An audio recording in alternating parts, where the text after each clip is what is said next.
ঘরে অহংকারের ছেলে আছে মা, দংশন করো। বললো সে কি মা, আমি কেমন করে খাবো? আমি বললাম মা, তুমি ঘরে যাবে, দেখতে পাবে সেই রাজার ছেলে শয়নে থাকবে, তার পদতলে শোবে। তুমি একবার নাই দুবার মারবে, যখন লাঠি তোমার মাথায় ক্ষমা করে দেবে তাদের।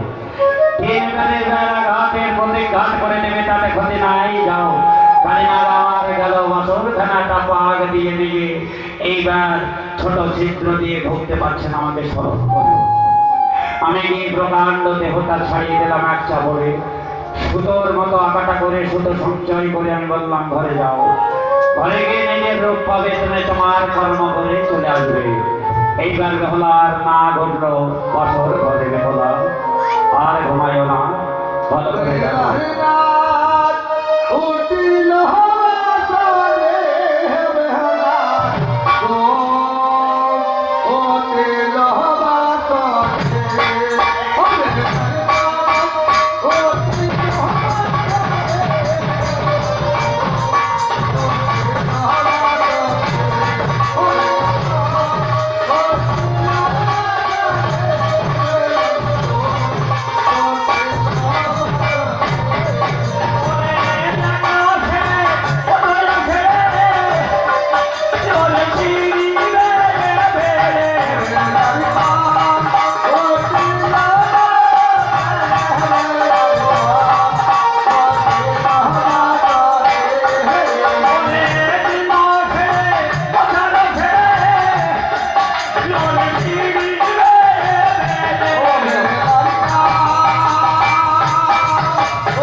এইবার অজগর রূপ পেল।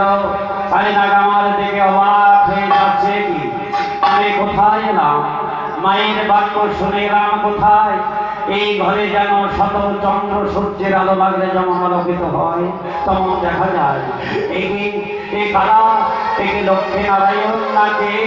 এই বলে আমার কালিনাগ থেকে নিজের জীবনে নিজে ধিক্কার দিয়ে কালিনাগ আমার